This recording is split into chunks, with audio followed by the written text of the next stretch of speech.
Racun raket apa minggu ni? Ini dia raket Apex Fusion 3.30. Yang ni saya pakai tali Protect SP66 Plus, tension 27, pre-stretch 10.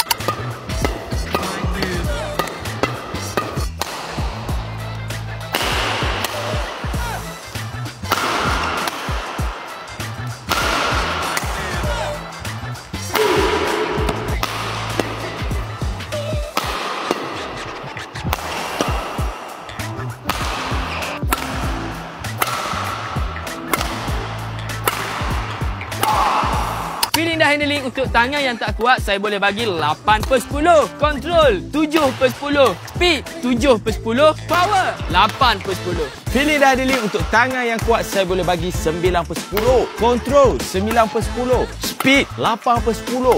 Dan power 9/10. Beli terus!